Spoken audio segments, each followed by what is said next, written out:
Les doy muy calurosamente los agradecimientos por asistir a la presentación de este nuevo libro de Ediciones Radio Universidad de Chile. Desde hace algunos años, la radio agregó a su quehacer el diario electrónico, que hoy día ya tiene 7 años, y agregó también la editorial, la posibilidad de realizar libros que en general se vincularan con el quehacer general de nuestros medios de comunicación, pero además con el compromiso que tenemos aquí con ciertos valores como integrantes que somos de la Universidad de Chile, un compromiso con los derechos humanos, compromiso con la profundización de la democracia, la justicia social y otros valores a los cuales hoy día se suma la necesidad de proteger el medio ambiente, la casa común, la casa de todos, como se la suele llamar. Y nos ha ido bastante bien con esto de producir libros. Estamos ya llegando, entiendo yo, al libro número 80 de nuestra colección, prácticamente publicando un libro al mes, ediciones que son absolutamente controladas por nosotros mismos y que han tenido bastante éxito, diría yo, porque hemos apuntado a temas que están en la contingencia o temas que son de permanente interés, como es el caso de este libro de Miriam Pinto, que realmente es una reedición, una edición hoy día de un libro ya antiguo que editáramos en tiempos de la revista Análisis, que yo dirigí, en la cual también fundamos una editorial que se llamó Emisión, y que alcanzamos a publicar varios libros, en ese tiempo incluso de forma más exitosa todavía, cuando estaban tan vedadas las libertades, era tan poco lo que se podía escribir y decir. Quien se atrevía, bueno, a publicar un libro realmente era probable que tuviera mucho éxito, cuando estaba todo tan desbaratado. Bueno, esta vez hicimos lo mismo, dijimos, es bueno complementar al esfuerzo radial, el esfuerzo de un medio electrónico. Hoy día los medios de comunicación, cuanto más se leen en los medios electrónicos, yo no soy de los que piensa que el papel va a pasar de moda, si no, no estaría presentando un libro. Creo que todavía hay un largo tiempo para la era de Gutenberg, pero la que está mandando hoy día la comunicación es el periodismo electrónico, incluso desplazando a la televisión, que en algún momento se transformó en el gran medio de comunicación por excelencia. Hoy día ustedes habrán sido testigos de cómo se quejan los canales de televisión por la falta de financiamiento, por la competencia cruda por el rating, en fin. Pero en definitiva soy de los periodistas optimistas en este aspecto, y que piensa que hay todavía espacio para rato para todas las plataformas comunicacionales, que la televisión, con variaciones, va a seguir siendo un medio muy influyente, que los diarios de papel incluso, bueno, ya vemos la importancia que siguen teniendo, aunque estén acotados a una misma visión. Lo cierto es que son expresiones que ejercen una influencia muy grande, si ya bien no tienen los tirajes de antaño, cuando el diario El Clarín se ufanaba de vender 350.000 ejemplares diarios en una población del país que estaba entre los 8 y los 10 millones de habitantes. Sin embargo, hoy día que somos el doble de eso, difícilmente el conjunto de todos los diarios que se venden en Chile alcancen el tiraje que tenía el Clarín todos los días. Y con el Clarín, 5, 6 o más diarios que aparecían cotidianamente en los kioscos de todo el país. O sea que hay espacios para la influencia y felizmente hay espacio para los libros, que en algún momento se temió que la suerte de los libros podía ser difícil. Ya ves cómo se está produciendo en los libros una concentración también pavorosa. Hay una editorial que se ha comprado, ¿cuántas? 6 o 7 editoriales ya en nuestro país. Estamos llegando al monopolio o al duopolio también de las editoriales, ¿no es cierto?, que publican libros.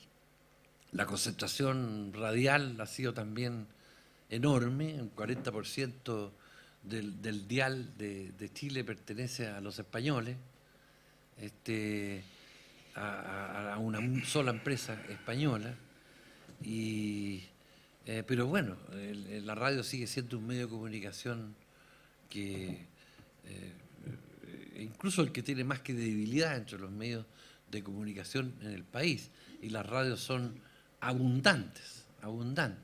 Y este periodo de elecciones para la radio es un respiro enorme en su financiamiento, en algunos, los que, ¿no es cierto?, publican publicidad política, con las radios. Y con los diarios electrónicos, como digo, son los que están hoy día mandando al respecto, pero todos sabemos que la lectura de los diarios electrónicos, nosotros estamos muy orgullosos con el nuestro, creo que nos va muy bien, pero la lectura es una lectura mucho más sesgada, más limitada. Los lectores son lectores que entran a los diarios a leer 1 o 2 artículos, con suerte 3, ¿no es cierto? Y no como el diario de papel, de que, bueno, quien lo compra por lo menos aprovecha de leer varios artículos para aprovechar el gasto. En fin, hay una revolución en las comunicaciones, pero sigue habiendo un espacio importante, muy importante para los libros, y como les decía, a nosotros nos ha ido bien con esta orientación editorial que le hemos dado a nuestros libros, que en general son libros escritos por periodistas con temas de la contingencia.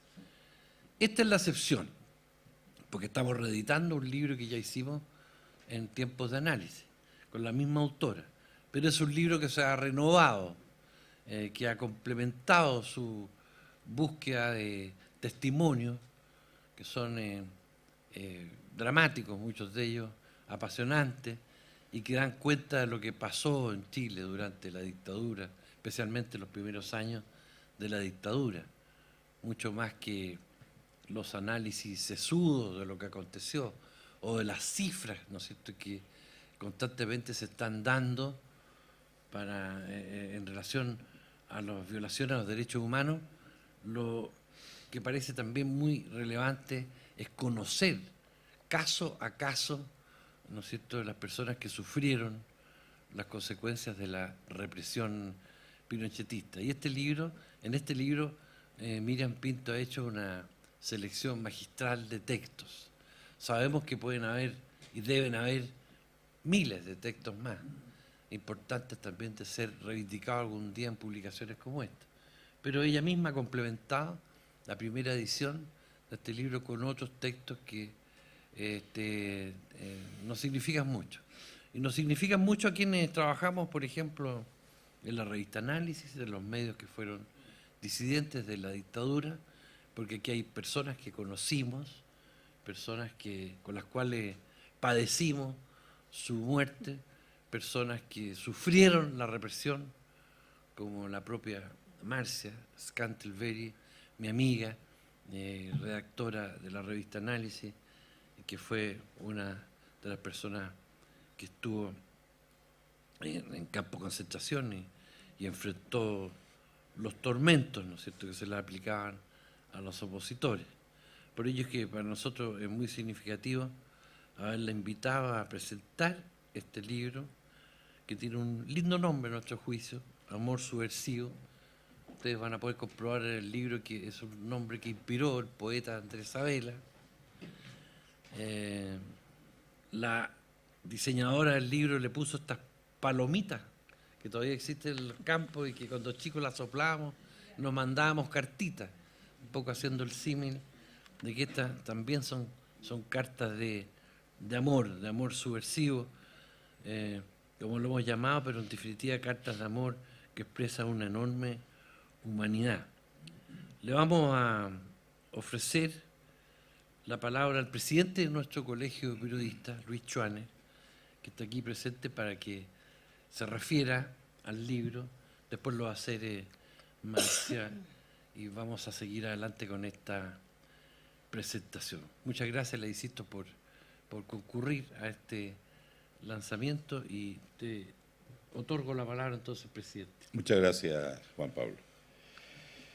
Ante todo, el agradecimiento a nombre del Colegio de Periodistas por permitirnos estar esta noche en un importante momento de la memoria. Los periodistas también tuvimos una misión epistolar, se llamaba Carta a los Periodistas. En el momento más duro de la represión, levantamos esta carta a los periodistas, que así se llamaba, porque había que romper el cerco informativo al que la dictadura nos condenaba. Y como los periodistas somos historiadores de lo cotidiano, sabíamos que nuestra misión estaba justamente en decir la verdad que se le ocultaba al pueblo de Chile.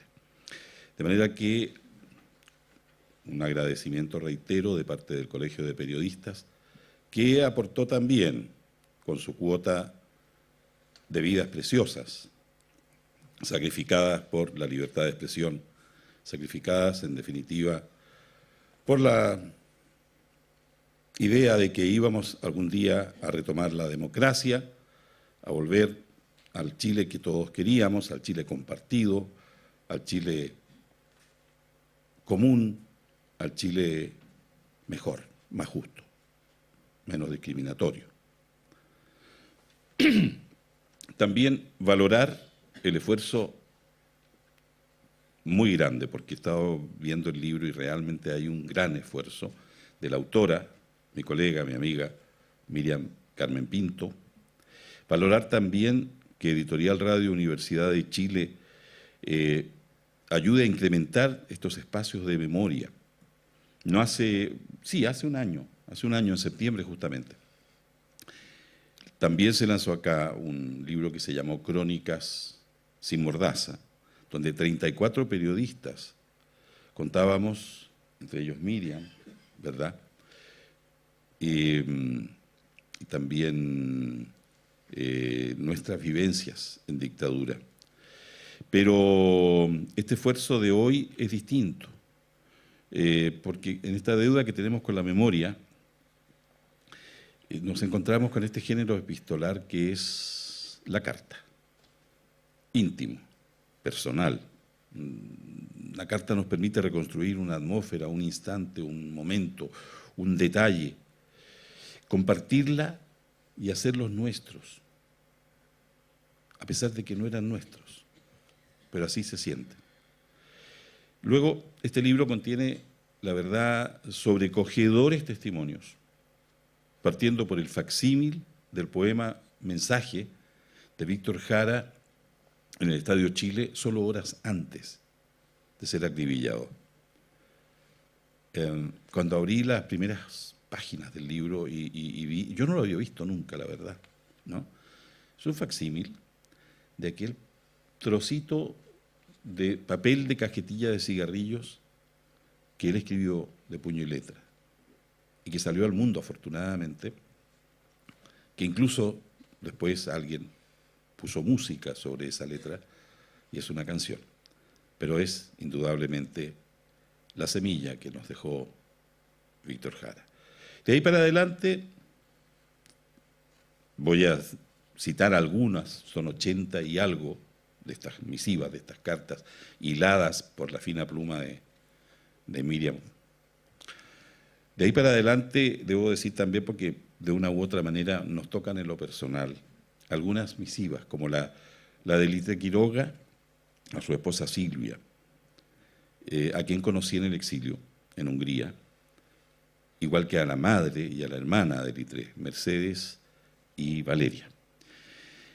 La carta de Exequiel Ponce a Margarita. Exequiel Ponce, para quienes no lo recuerden, era el dirigente máximo del Partido Socialista en la clandestinidad en el año 75.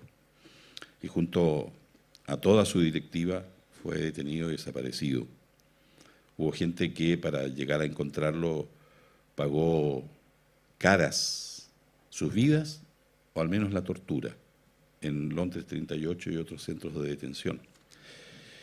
De Juan Gianelli a su esposa, Anita Altamirano. Las letras de Dago Pérez Videla al diario La Tercera, no hace tanto tiempo, que se negó a publicar la carta. La declaración de Chacabuco, una declaración de octubre de 1974 de los partidos socialista, comunista, MIR y MAPU. Es una bella carta a un año del golpe. Es un mensaje, además, que se dejó en una botella, se introdujo en una botella, a la botella se le puso el rótulo de veneno para que nadie se acercara, luego se enterró en el desierto y allí quedó por más de 40 años. Los sobrevivientes del campamento Chacabuco volvieron allí, la desenterraron y el mensaje estaba intacto.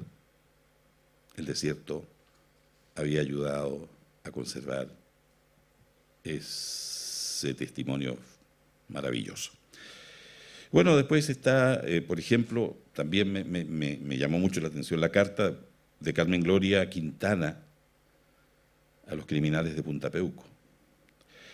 La conmovedora carta de Carlos Berger a su madre, a la doctora Dora Guralnik, ¿no? en que narra con entusiasmo, ¿no? Entre comillas, por supuesto, le llama a él, aquí estoy casi como en un veraneo, puedo tomar el sol, puedo leer, ¿no? Y cuando salga de aquí, mamá, le dice, con mi familia, ¿no? Con Carmen, nos iremos seguramente a otra parte, planificando un exilio que al final no sucedió. Bueno, hay una carta muy particular, que es la de la familia de un ejecutado político al Colegio de Periodistas, y esto ya es ahora, en 2008, porque el Colegio de Periodistas decidió llevar a cabo a través del Tribunal de Ética y Disciplina una investigación por el supuesto enfrentamiento en Rinconada de Maipú, que fue en realidad un ajusticiamiento de, si no me equivoco, 4 o 5 compañeros, y de los periodistas que habían tergiversado la información para cubrir el montaje de la CNI. Naturalmente fueron públicamente descubiertos y públicamente expulsados del Colegio de Periodistas. Y bueno, finalmente la carta, más bien esta declaración de principios que nace del corazón, del cerebro, de las vísceras de Manuel Guerrero Antequera sobre su padre, su atroz asesinato, y cómo logró él salvarse y levantarse desde el odio del adolescente y desde el dolor. Todas estas cosas nos han tocado a los periodistas, muchas de ellas en lo personal, ¿no? Manuel Guerrero era mi vecino en Budapest. Nos intercambiábamos los escasos libros en castellano, jugábamos ajedrez, éramos buenos vecinos y buenos amigos. Con Verónica, los niños eran pequeños, compartían los cumpleaños, en fin. Ustedes comprenderán que después de esa vivencia, todo lo que ha sucedido ha sido demoledor y evidentemente los periodistas teníamos que estar ahí. Yo estuve en la Vicaría de la Solidaridad a la tarde del sábado 30 de marzo, junto con Verónica y Manolito, Manuel, chico, hijo, en el momento que vuelven los trabajadores de la Vicaría desde el Servicio Médico Legal con la noticia ya confirmada de que los 3 cuerpos que habían encontrado en Quilicura eran justamente los de Guerrero, Natino y Parada. Soledad Parada fue mi colega en la misma empresa editorial en Budapest. Entonces, luego llegamos acá desde el exilio y nos tocó lo que a tantos exiliados, ¿no es cierto?, pasar por la hermosa experiencia del PIDE. El PIDE, Proyecto para la Infancia Dañada por los Estados de Emergencia. Y conocí ahí a Anita Altamirano. Y así. Por lo tanto, cuando hablamos de testimonios, y testimonios tan íntimos que vienen en las cartas, en las misivas, lo único que podemos hacer es agradecer que nos las hayan compartido y que Miriam haya tenido esta preocupación permanente de esa primera publicación junto a Análisis y junto a Juan Pablo y a Marcia. ¿En qué año fue eso? ¿El 88? A fines de 88. Claro. Hasta ahora, o sea, 28 años después, en que se saca esta edición ampliada, corregida, mejorada. Y la verdad es que yo lo único que puedo hacer es invitarles a leerlo. Muchas gracias.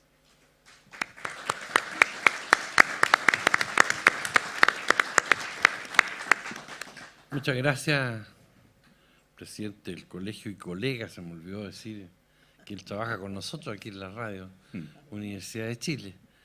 Lo que pasa es que ustedes vieron que yo me alargué con la palabra para darle tiempo a la Marcia para que llegara luego. No sé, Pero así todo se me olvidó decir algo fundamental, que mi vinculación con la autora nace de que mientras habían algunos que los detenían, otros que salían al exilio, yo fui de los que tuve que emigrar a provincia y emigré a Antofagasta, donde duré muy poco tiempo también porque volví a ser exonerado por la otra universidad católica. Y ahí conocí a Miriam, joven estudiante con la cual después, bueno, establecimos una relación que la hizo ella ser partícipe también del esfuerzo de la revista Análisis, y la que concebimos la primera edición de este libro, y donde ambos, claro, tuvimos jornadas tan memorables con Andrés Sabela. Eso en cuanto a Miriam. Marcia es bastante conocida por todos ustedes. Padeció en carne propia los horrores de la dictadura y, como digo, me parece muy bien que sea ella una de las comentaristas de este libro, a quien le vamos a ofrecer la palabra. Yo, por supuesto, que estoy muy honrada de... Aquí se escucha, ¿no? No sé. ahí. ¿Ahí? Nunca la chunto. Yo también estoy muy honrada de que me hayan seleccionado para leer este libro, sobre todo para leerlo, más que para comentarlo. He pasado días increíbles, porque la verdad de las cosas es que cada carta es impresionantemente emotiva, profunda. Yo estoy de acuerdo en lo que dice Juan Pablo también. La Miriam tuvo una capacidad de seleccionar y de tocar todos los puntos, porque son todas muy diversas. Se corría el peligro de que las cartas fueran muy parecidas, pero no fue así. Para la próxima edición espero que me pidas mis cartas, Miriam, también.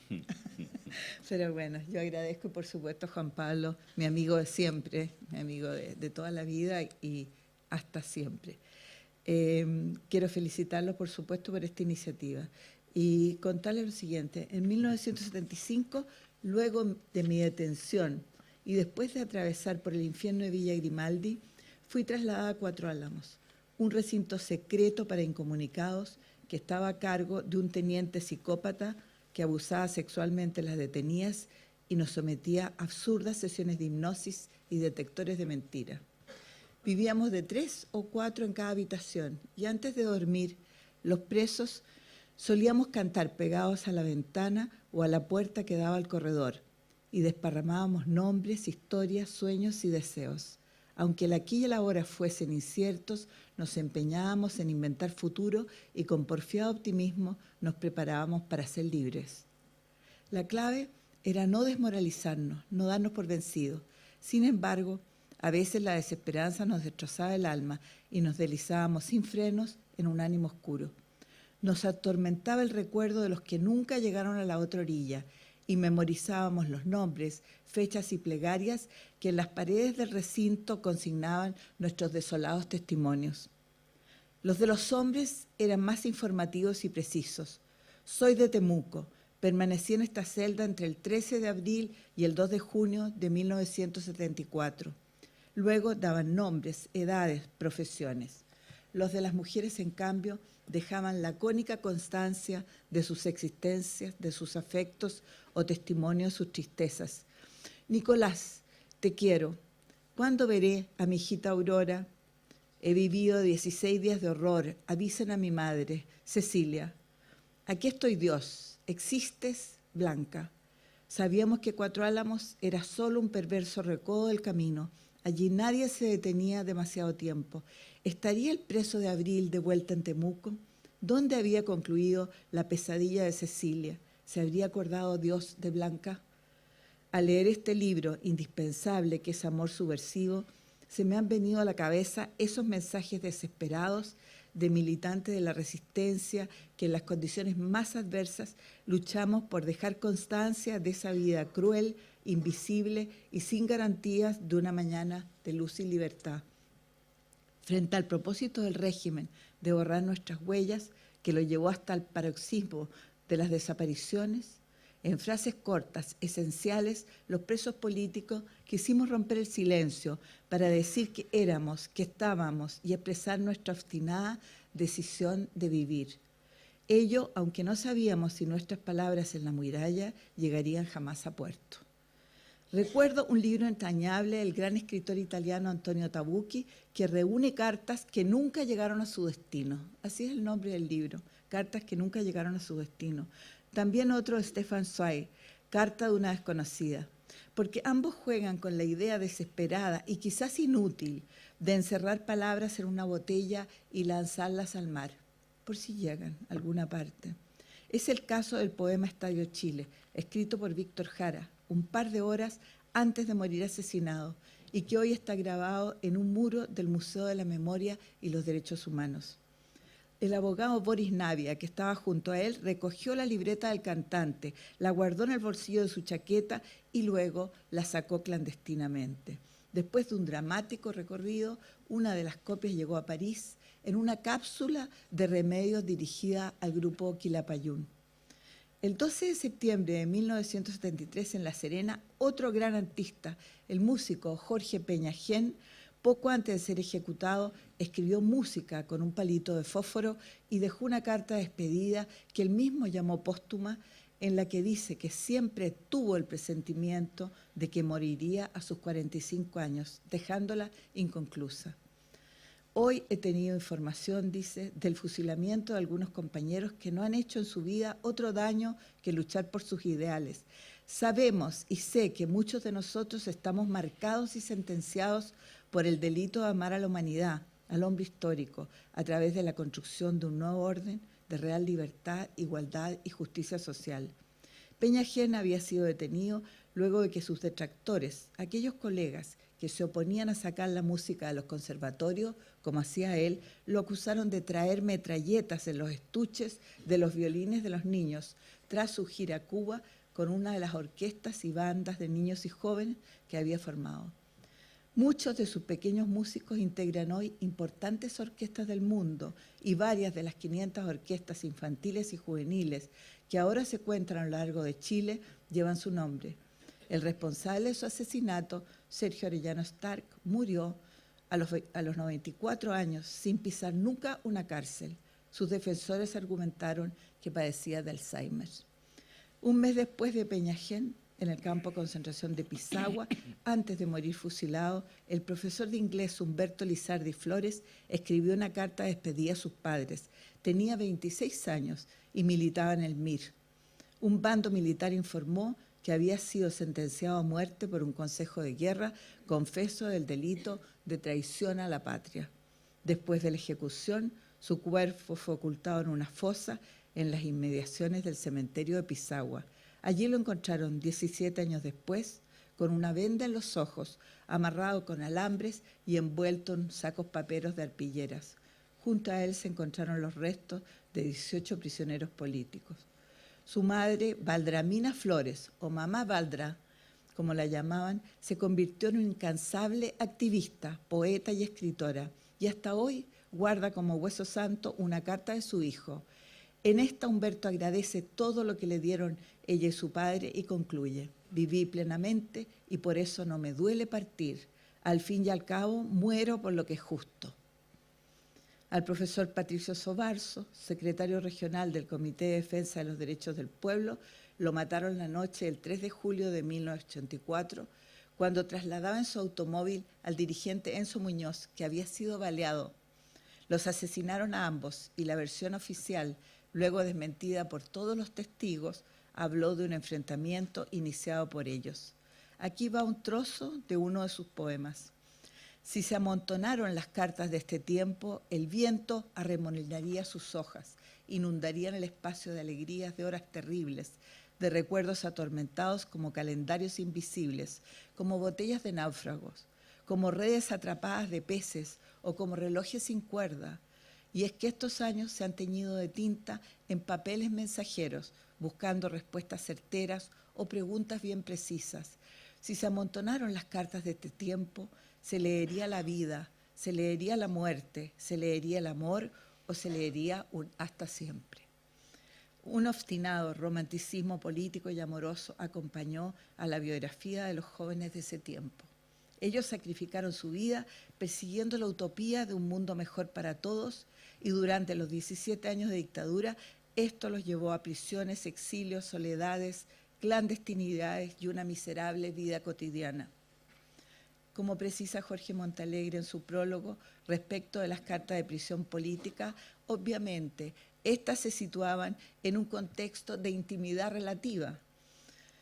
Ello porque sus destinatarios eran amplios, eran muy amplios, incluían a los partidos y a los compañeros con lo que se compartía todo, incluso párrafos de esta correspondencia. Eso sucedía en las cárceles. Y por otro lado, las prohibiciones y la censura imponían una estructura impersonal y textos más bien familiares. En caso contrario, las cartas quedaban marcadas con un timbre que decía censurado y luego eran retenidas. Por eso, la pregunta que queda en el aire hasta hoy es: ¿dónde fueron a dar las cartas censuradas? Buen desafío para los investigadores. No cabe duda de que el género epistolar fue para los presos políticos una manera de eludir las restricciones impuestas por la dictadura y de conectarnos con nuestros afectos o nuestra militancia. Y para los mensajeros que llevaban y traían mensajes desde y hacia los campamentos, estas tareas no tenían nada de inofensivas. De ello puede dar testimonio el actor y director Oscar Castro, cuya madre fue interceptada cuando entraba a Tres Álamos a ver a su hermana, nuestra querida Marieta, con un mensaje oculto en el taco de una bota. La madre de Castro fue detenida y desaparecida. Esta carta nunca llegó a destino, pero otras miles salieron y entraron de las cárceles y centros clandestinos de detención y tortura, en escondites que llamábamos barretines. Los argentinos le decían embutidos, que se armaban en dobladillos de vestidos, bordados de blusas, jabones, libros, cajetillas de cigarrillos o envases de comida. Mucha correspondencia cruzó también la cordillera de los océanos, escondida en maletas de familiares o en maletines diplomáticos. Los primeros soporopos fueron confeccionados en 1973 por un grupo de prisioneras políticas en la Correccional de Mujeres Buen Pastor para regalárselos a sus hijos con ocasión de su cumpleaños o de Navidad. Al poco andar, estos personajes se multiplicaron en los centros de detención y campamentos de prisioneros, y en ellos viajaban escondidos mensajes con listas de prisioneros, torturadores y nombres de compañeros y de dónde se los había visto por última vez, apoyando así el quehacer de los abogados que presentaban recursos de amparo y de protección en los tribunales de justicia. Los muñequitos se hacían con tela que traían los familiares los días de visita. No medían más de 10 centímetros y tenían pelo de lanas de colores. Los primeros estaban rellenos con el algodón de los colchones o con pedacitos de telas. Sus brazos eran cortos y su cara pintada a mano mostraba una sonrisa y una mirada tierna. La información iba bordada en los pedacitos de trapo o en pequeños papeles con mensajes de relleno. Los soporopos iban y venían entre las prisiones y el exterior. Una de sus creadoras le escribe a su hija sobre el tema. Con este regalo te quiero mostrar todo mi amor y todo el amor y la esperanza que nos mantiene unidas a todas en estos difíciles días de prisión. Este no es el primer soporopo que hago, pero sí el más bonito que he hecho hasta ahora. Alguien encontró que el muñeco, cuenta ella, debía ser tan popular como la sopa de porotos. Soporopo, dijo una, con ese nombre será un chileno y un hombre del pueblo. Pronto todas estuvimos de acuerdo y es así como te lo envío. Ya está bautizado. Yo espero que nuestro soporopo te recordará que nuestros ideales sobreviven y que nosotras, a pesar de todo lo que nos suceda, seguimos creyendo en ellos. Adiós, querida hija. En el libro Cartas de Petición, su autor Leonidas Morales, académico e investigador de la Universidad de Chile, analiza 71 cartas de este formato y concluye que se trata de relatos que dejan ver las estrategias de los familiares de las víctimas orientadas a no aparecer en una posición de conflicto o disidencia frente al discurso oficial, sino más bien a una apelación al sentido de justicia, la piedad o la conmiseración. Hay algunos que hablan de me arrodillo a sus pies para hablar con la autoridad. Sin embargo, en estos casos lo que resulta más interesante para mí son las respuestas formales y educadas de las autoridades de ese tiempo. Sergio Arellano Stark acusa recibo de la carta del 19 de noviembre de 1973, por la cual 3 mujeres solicitan información sobre las circunstancias en que murieron sus maridos. Luego informa sin más a las ahora viudas que según la documentación existente en el cuartel general de su mando, sus esposos fueron fusilados al ser sorprendidos disparando contra la población militar Bío Bío el día 1 de octubre. Otra carta sorprendente es la que dirige el expresidente Jorge Alessandri a los hijos del dirigente comunista Fernando Ortiz. Al respecto debo expresarles que sí, como me hacen presente en su carta, ha intervenido en el caso que los afecta el presidente de la Corte Suprema, que tiene facultades legales para hacerlo y no ha tenido éxito en sus gestiones, es un absurdo suponer que yo pueda hacer algo en el mismo sentido. En diversas oportunidades he efectuado gestiones semejantes a las que ustedes me piden y siempre se me ha informado que no existen antecedentes que permitan establecer que las personas que señalan están detenidas.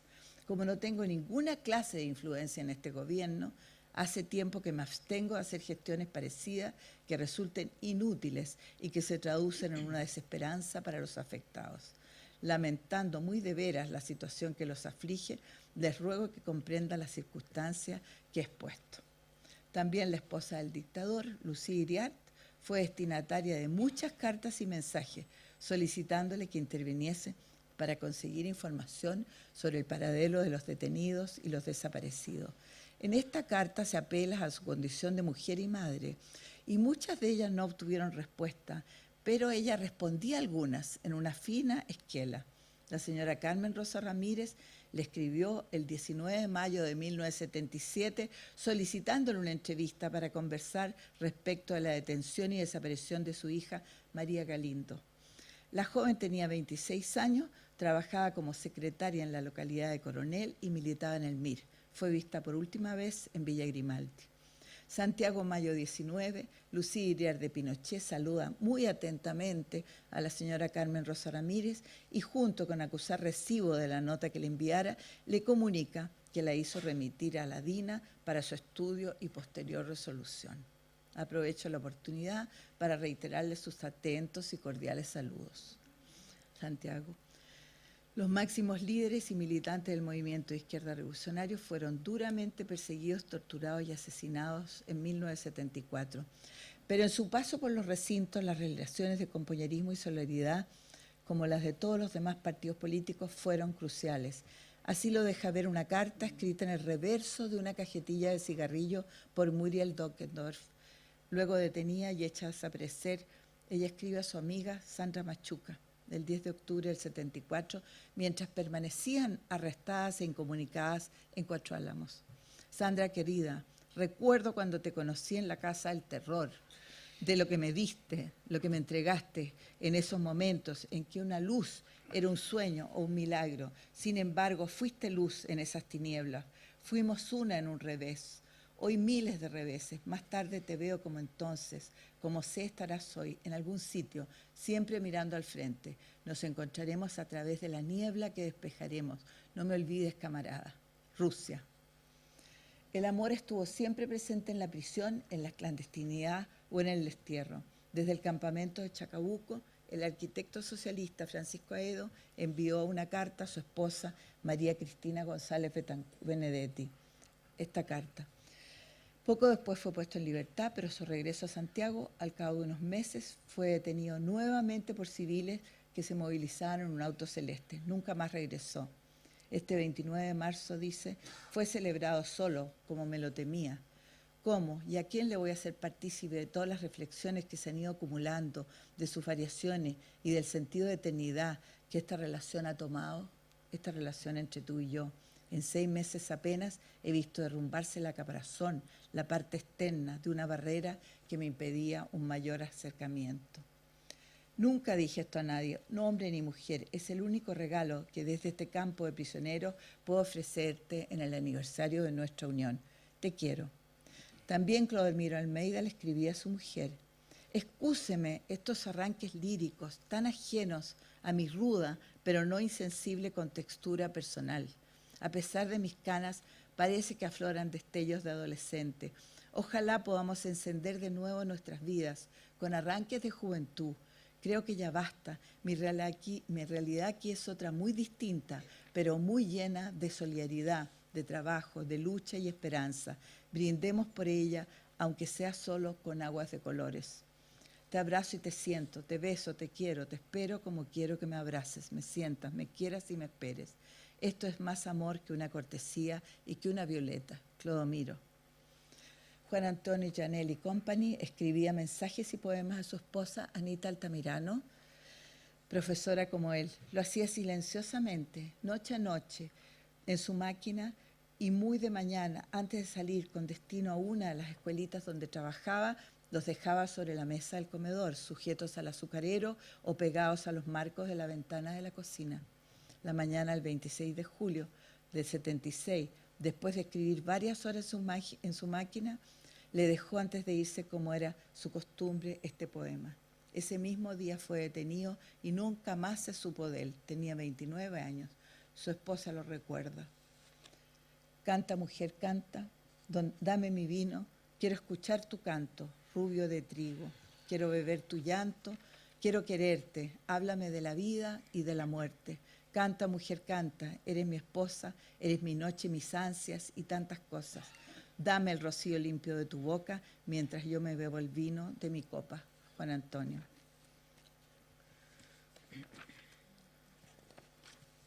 La nostalgia y la melancolía aún persiguen a los desterrados. Es el caso de una chilena llamada Flavia, que dice que deambula por varios países europeos y que siente que vive sin tierra bajo los pies. Y la historia de Gabriela, que señala que vive con su calvario a cuestas y con los recuerdos de sus años en la población Agüita de la Perdiz de Concepción.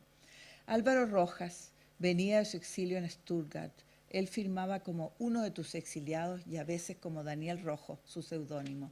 Falleció a los 73 años. Miriam leyó la información de su deceso en Schlichten, Stuttgart, en el diario Tribuna del Biobío. Hay ocasiones, Chile lejano, en que me sorprendo a mí mismo. Mientras viajo en el tranvía en dirección a mi trabajo, con la mente puesta en tu mar, en tus playas, o comiendo un lomito con palta, aquí no hay paltas, y cuando hay son muy caras, en Santiago, o caminando muerto de calor por la calle ahumada en el verano. No es bueno eso de soñar despierto. Uno termina amargado y con la depre o con el caldo de cabeza, como decíamos en el campo de concentración de Quiriquina, cuando uno se arrinconaba y no quería hablar, ni hacer bromas, ni nada. Ser extranjero en Alemania Federal es una tarea difícil. Los nativos no sienten una preferencia muy marcada por los extraños, más bien creen que todo lo que viene del sur y no es rubio de ojos azules es sospechoso. Laura Allende no soportó el destierro y se suicidó, lanzándose al vacío desde un edificio en La Habana el 23 de mayo de 1981. Padecía de cáncer, quería morir al lado de su pueblo. La habían expulsado en 1975 y la dejaron con una prohibición permanente de ingreso al país. Envió una carta al Papa Juan Pablo II y otra a Gabriel García Márquez. Quería que le ayudaran a gestionar la posibilidad de regresar a Chile. La tercera carta la dejó sobre su cama para que fuera entregada a Fidel Castro. En ella le pide perdón por su decisión tomada en La Habana que tanto quiere. Llama la atención que en esta carta de despedida haya puesto la hora de suicidio junto a la fecha. Estimado Gabriel, esto es para García Márquez, ya llevo 5 años de exilio. Podrías decir que son como 100 años de soledad. No puedo quejarme de cariño, el cariño que he recibido, pero el estar lejos de mi pueblo es una soledad interior, un vacío que nos agobia. Le incluyo una declaración y mi diagnóstico médico para mejor información. Rogándole nuevamente que me disculpe, lo saluda Laura Allende. Compañero comandante Fidel Castro Ruz, le escribo con dificultad por mi muy mal estado físico, que cada vez va impidiéndome efectuar alguna actividad. Quiero expresarle mi profundo agradecimiento, pero esta carta es de despedida, enviada no solo con afecto, es rogándole también me perdone por tomar tan trágica determinación en este país tan querido para mí. Pero no tengo posibilidad de trasladarme a otro. Fidel, nuevamente perdóneme, amo a Cuba, pero necesito mi patria. No puedo seguir esperando.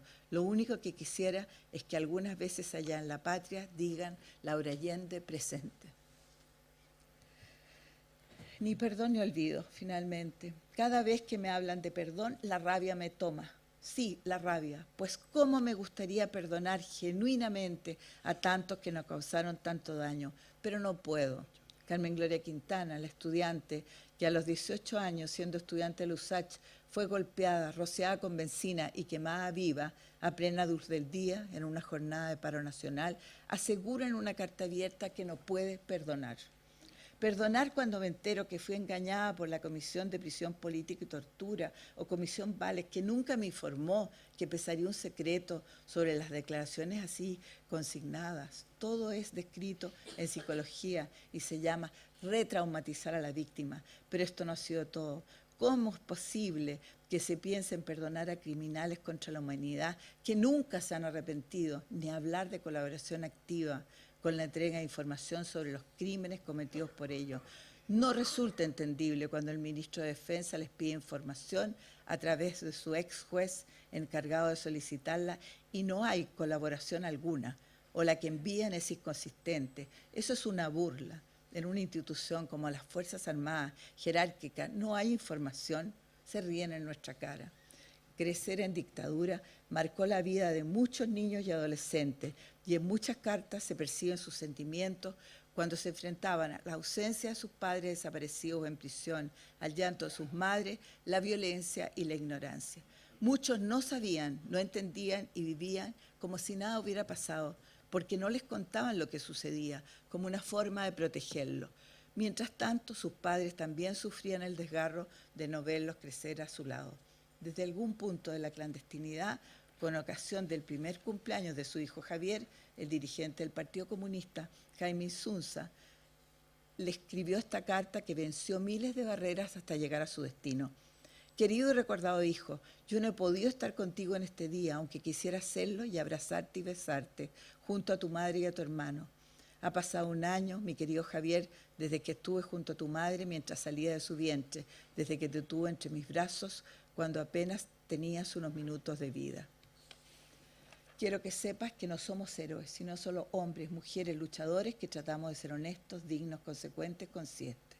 Esto es lo más valioso que puede poseer un ser humano, su mayor riqueza. Te quiere tu padre. Simón tenía 2 meses en el vientre de su mamá cuando ella y su padre fueron encarcelados, acusados de dar muerte al mayor del ejército, Carol Ursúa, intendente de la región metropolitana. Su chofer y su escolta en un atentado que tuvo lugar la mañana del 30 de agosto de 1983. Marta Soto, su madre, una profesora de 26 años, estuvo incomunicada y aislada durante los primeros 15 días de detención y pese a que presentó síntomas de pérdida, le negaron atención médica. Al cumplirse los 9 meses, la llevaron engrillada a un hospital donde dio luz al pequeño en un pabellón de operaciones rodeada por gendarmes y policías uniformados. A él lo condenaron en primera y segunda instancia a la pena de muerte. La justicia finalmente cambió su pena de condena a muerte por presidio perpetuo. perpetuos. En 1992 fue beneficiado con una peña de extrañamiento y se fueron de Chile. Ya, como lo plantea Miriam, finalmente, las peticiones para acogerse a indultos y regresar a sus casas por parte de los criminales encarcelados también preocupan a los familiares. Los abogados mencionan que muchos de ellos están enfermos y a punto de morir.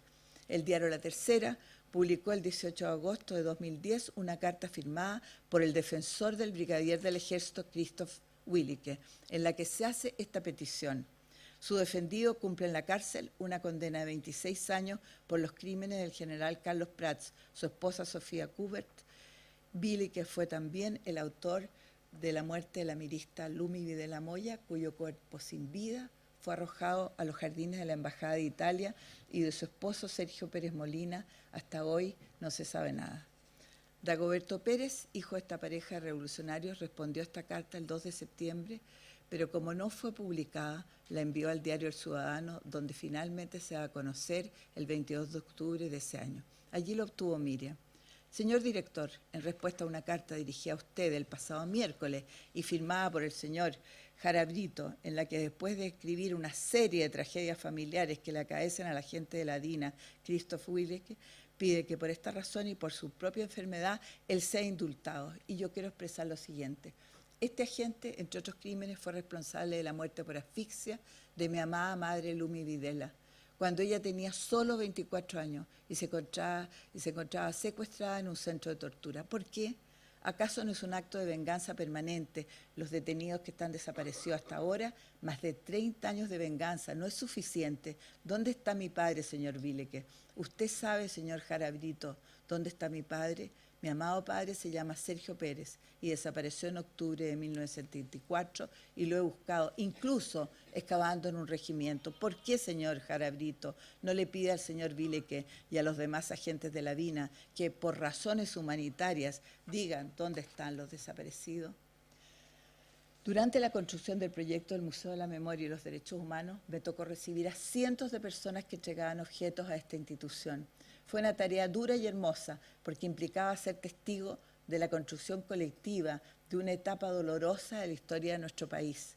Yo estaba consciente de que al sacar de su cartera, de una bolsa, o descolgarse del cuello una artesanía de hueso o de monedas, una fotografía, una blusa, un juguete o un soporopo, los donantes estaban renunciando a un pedazo de vida y de memoria. En esos días escuché estremecedoras historias de vidas pasadas o interrumpidas. Lloré con ellos y me emocioné. Pero en cada caso, me llamó la atención que sin excepción, todos los que traían una carta se veían en la necesidad de leerla en voz alta, por última vez, antes de realizar ese gesto generoso. Estaban conscientes de que con el tiempo, estos papeles llenos de memoria, algo ajados por haber sido 1000 veces releídos, adquirirían un valor documental y habían decidido dejarlos partir al encuentro del pueblo de Chile y de las generaciones por venir. Muchas gracias.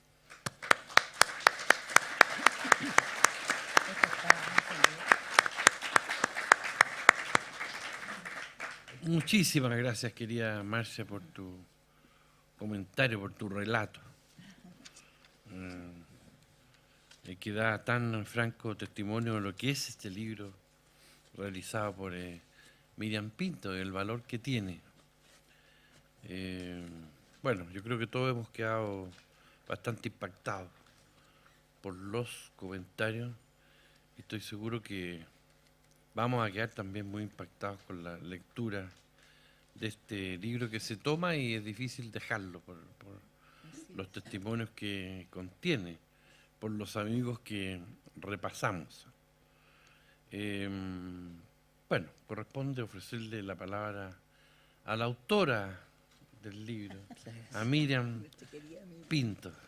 Yo la verdad es que después de tan amplia presentación del libro, en honor al tiempo me voy a remitir a plantear 3 cosas concretas. En primer lugar, los agradecimientos a Juan Pablo Cárdenas, director de esta comunidad de multimedia que hay aquí, que en Radio Universidad de Chile, en torno a las ediciones, el diario, la televisión y la radio. Él ya lo dijo, él fue mi profesor en la Escuela de Periodismo en la Universidad del Norte. Le debo decir y contar y confesar que me colocaba al comienzo puros uno. Pero sobre la marcha, soltando la pluma, una vez me dijo, mira, tú tienes que seguir esta línea. Y quizás, tal vez vio esta dimensión de una escritura más humana, que es lo que a mí siempre me ha preocupado. Aprovechando de que está también aquí el presidente del Colegio de Periodistas, yo quiero destacar que Ediciones de la radio de la Universidad de Chile tiene aquí una línea en la que da cabida al saber histórico de los periodistas, ¿no? Nos acoge libros de investigación periodística.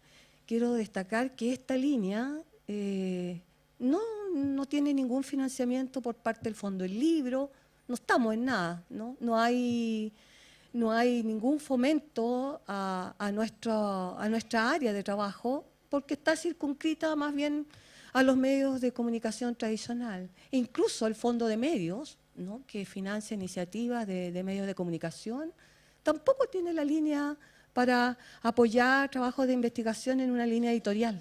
Yo creo que esa es una demanda que debiéramos elevar, e incluso también me atrevería a decir en los reconocimientos que hay al trabajo periodístico en materia de derechos humanos, que está también circunscrito solamente a los medios de comunicación y no está la línea editorial.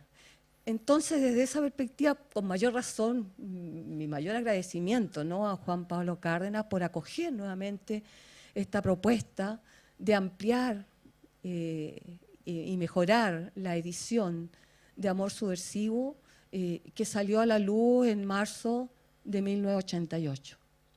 Por entonces yo estaba muy mal, la verdad es que no tuvo lanzamiento. Yo me estaba divorciando y estaba deshecha, por lo tanto el libro salió solito a navegar.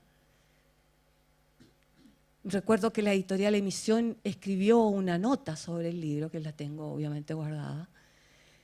Y sobre la marcha del libro ya puesto, ¿no?, en circulación, llega la democracia y empezaron, bueno, los protagonistas que están en el libro, muchos de los cuales yo conocía, pero otros no, sobre todo de las cartas que están circunscritas a las temáticas de exilio. Entonces empezaron a llegar, como María Patricia Iñiguez, que es la cuñada de Humberto Lagos Schuffenegger, un abogado de derechos humanos muy conocido, y ella se acercó a mí y la conocí. También Marcela Cornejo, que está aquí, la hermana, y que ella fue la que más me motivó a que reeditara el libro. Ella se quedó con su marido en Australia, donde salieron de Chile a fines de la dictadura en condición de refugiados, y no regresaron como muchos chilenos que hoy día constituyen la comunidad de chilenos en el exterior. Y ella entonces, para los 40 años, me buscó por las redes, y hasta que no me encontró, me preguntó si yo era la periodista, y claro, y la verdad es que yo poco me acordaba de ella, ¿no?, porque a tanto tiempo había pasado. Y ahí establecimos una comunicación, me contó lo que la comunidad de chilenos en Brisbane, donde ella reside, hacían con el libro. Lo publicaban las cartas como a modo de exposición y ella las leía. Y así trabajaban una línea de educación de derechos humanos con la comunidad de refugiados, e incluso su hija trabaja en el área. Y así, bueno, suma y sigue, empezaron a llegar a mí, yo diría, los protagonistas de la primera edición, e incluso también por las noticias, como por ejemplo cuando descubrieron en Chacabuco, ¿no?, las fosas, y llevaba una carta de Lizardi en el libro, y cuando veo, obvio, en el diario la fotografía, para mí fue muy impactante. Entonces, lo que quiero decir es que yo jamás me he podido desprender de este libro, y yo diría que han sido los propios protagonistas los que me impulsaron a volver a a esta mirada de esta correspondencia, ¿no? De estas cartas, que yo digo que son cartas sobrevivientes, ¿no? Porque, bueno, como decían los presentadores, son cartas que salieron de las cárceles, ¿no? De manera oculta, muchas de ellas. Pero sobre la marcha y al cabo de hoy día, 2017, ¿por qué está puesto esto 1973 y 2017 como epistolario testimonial? Es porque aquí también hay una mirada de lo que ha pasado, de lo que ha sucedido con la gente. Y por lo tanto, entonces, en este libro yo diría que podemos como detectar como ejes, por así decirlo, ¿no? Temáticos o la estructura que tiene, nos da cuenta de los vaivenes de la represión, ¿no? Durante la dictadura, por un lado. Por otro lado, las prácticas de exterminio durante los primeros años. También está, yo diría, la mirada de la resistencia, ¿no? Son todas cartas que por eso viene el título subversivo, porque salieron de manera oculta, sobre todo las primeras, ¿no? Hoy día encontramos cartas abiertas que también se incluyen, sobre todo las del último periodo, que están marcando, digamos, la discusión y el debate en torno a la verdad y la justicia. Entonces, yo diría que otra línea que podemos encontrar aquí es un ejercicio periodístico durante la dictadura. Yo trabajé el periodo del año 77 al 81 en Radio Chilena, la voz de los sin voz, cubría tribunales de justicia. Y todas las causas que interponían los abogados en los tribunales, amparos, recursos. Entonces, iba también a las conferencias de prensa y así yo diría que me fui adentrando en este mundo, que sobre la marcha después también entendí que yo también era parte, ¿no? Porque en mi familia también hay un tío que fue detenido, que nos rompió toda yo diría, la paz que teníamos en mi hogar con mi abuela, y fue la razón también porque yo me vine de Antofagasta a Santiago, aunque soy, la verdad que bien alma errante porque nací en Valparaíso, ¿no? Y bueno, esos tíos están en Londres y allí todavía residen.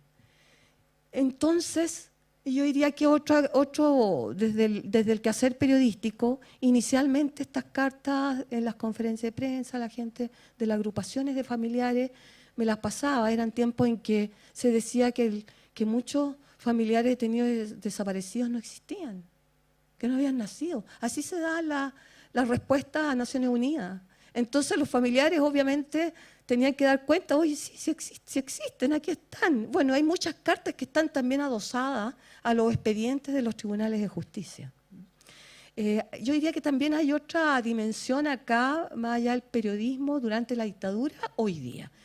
Hoy día, en este periodo, en que todo este material está, como decía Marcia, resguardado, ¿no? En la institucionalidad de derechos humanos, ¿no? En el Museo de la Memoria y los Derechos Humanos y también en los archivos de la Fundación de la Vicaría de la Solidaridad. Entonces, cuando quise ampliar y mejorar y dar una perspectiva de lo que había sido en general la correspondencia durante la dictadura por parte de los familiares y las víctimas de la represión, yo acudí a estas instancias, ¿no? Y obviamente acogieron mis peticiones, me pusieron en contacto con los familiares y aquí entonces está un nuevo material que obviamente enriquece mucho esta memoria. Y yo diría que otra dimensión que podría decir de lo que está aquí retratado es que se constituye en el conjunto de la colección una memoria colectiva, ¿no? Un saber histórico por parte de los familiares y las víctimas de la represión. Y quiero destacar también que no todas son cartas de prisioneros políticos, sino que también hay cartas que agradecen la labor humanitaria de algunas personas, como por ejemplo Roberto Cossack, a quien yo conocí, y que me impresionó muchísimo que él al partir de Chile, porque lo trasladaron a una misión en Suiza, el cardenal Raúl Silva Enríquez y Carlos Lazo le hacen llegar, Carlos Lazo en realidad antes de partir al exilio, le hace llegar una carta de agradecimiento por su labor y señalándole que gracias a su labor, a su tarea, se han salvado muchas vidas. Y el cardenal también le agradece todo su gestionar. También, bueno, hay cartas como de la agrupación de familiares detenidos desaparecidos, la madre de las protestas que yo le denominé, fueron las primeras mujeres de junio, que le llaman, por la huelga de hambre que hicieron en la CEPAL, y que ellas salieron a poner el pecho a las balas, como decía una amiga aquí que está aquí cuando estábamos apoyándome en la edición, la primera edición de este libro. Entonces, bueno, yo quiero plantear que aquí entonces estamos en presencia de la construcción de una memoria colectiva, el instrumento carta como tal, puestas en un contexto textual, ¿no? Da un testimonio fiel y fidedigno. Son cartas sobrevivientes porque son las que, de seguro, está lleno, ¿no? Yo hice una selección tratando de, yo diría como estructurar las modalidades de la represión. Pero hay aquí también cartas como mensajes solidarios, ¿no? De las comunidades cristianas. Otra dimensión que aquí se ve entonces son el quehacer de las organizaciones de promoción y defensa de derechos humanos. Yo en el año 88 no me atreví a colocarlo porque no podía decir cómo habían llegado las cartas a mis manos, ¿no? Estábamos todavía en dictadura, todavía se reprimía. Pero ahora puse, ¿no? Y bueno, mucha gente ya no está. Rosita, de la Comisión Chilena de Derechos Humanos, Rubilar, ella colaboró muchísimo cuando yo le dije, mira, tengo esta idea. Y después cuando llegué donde Juan Pablo, mira, tengo esta colección de cartas. Y yo diría que la primera edición, bueno, fue sobre los márgenes de la denuncia. Y hoy día, con esta edición, el objetivo es más bien una construcción, ¿no? Un rescate y aporte a la memoria histórica para que nunca más, y sobre todo porque hoy día, ¿no? Los familiares siguen, ¿no? Con las pancartas que han heredado a sus nietos, a sus hijos, ¿no? Siguen protestando ahí en las calles pidiendo por la verdad y la justicia. Es un tema entonces que está vigente, ¿no? Recuerdo que inicialmente muchos no querían, al comienzo de la transición, no querían mirar hacia atrás. Pero los familiares han logrado, ¿no? Instalar esto en el debate, instalar esto en la conciencia pública y para que nunca más.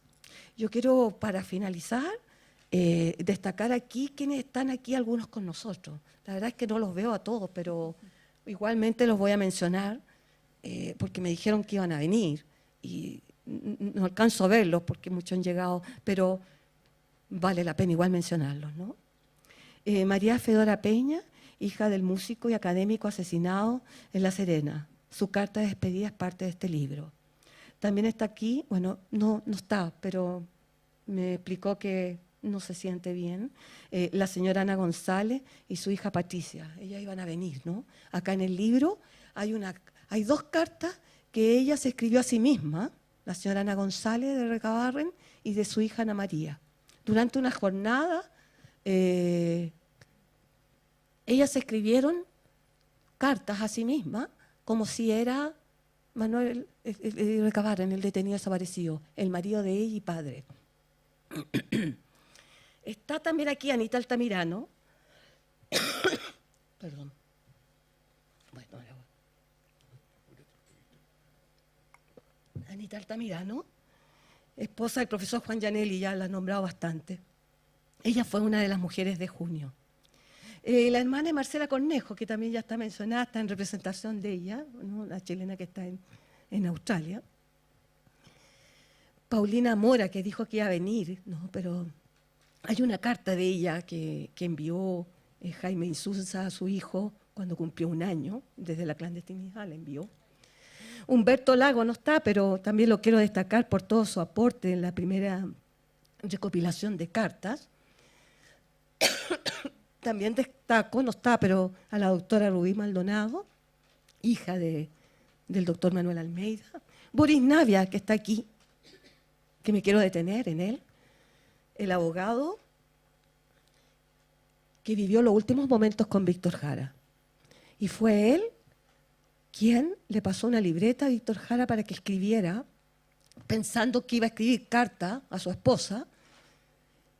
Cuando se llevaron a Víctor Jara, él suelta la libreta, él la recoge, la guarda. Ese día los traían al Estadio Nacional, esto fue en el Estadio Chile, y en el Estadio Nacional él se da cuenta en la libreta que está este poema, este último manuscrito de Estadio Chile.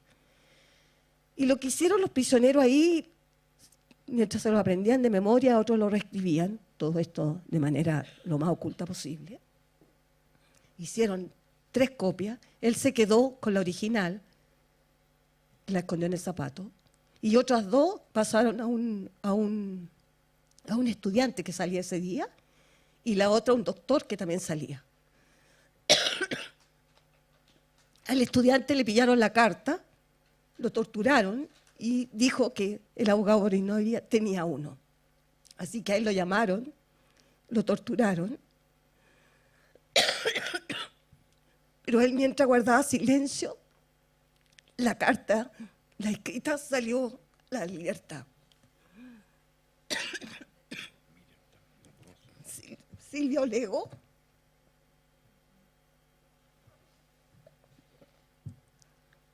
la esposa de Roberto Cosa y el hermano que está.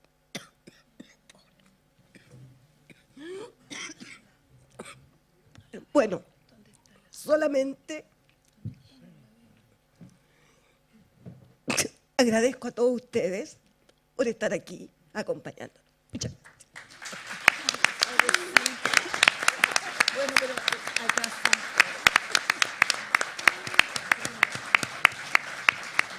Bueno, muchas gracias. Muchas gracias, Miriam, por habernos confiado la publicación de este libro. Muchas gracias a todos ustedes por participar de esta emotiva presentación. No puedo estar más de acuerdo con todo lo que ha dicho Miriam al final, salvo con aquello de que retornó la democracia.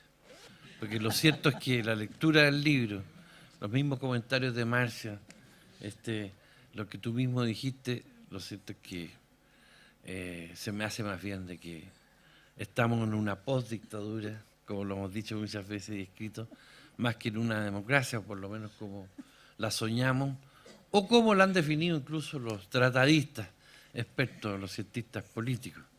Difícil que haya una democracia con tanta impunidad como la que se desprende de esta publicación. Difícil que haya una democracia con la Constitución de Pinochet. Difícil que haya democracia con un 60% creciente de chilenos que no se abstienen de votar y ya no tienen confianza en la democracia, cuando hay, la última encuesta nos dice que más del 65% de los chilenos ya no cree en la democracia, no cree en la democracia como sistema político. Es decir, y esto yo creo que es consecuencia de lo que ha acontecido y que merece muchos libros más y no más comentarios, sino que invitarlos a que culminemos este acto con un brindis.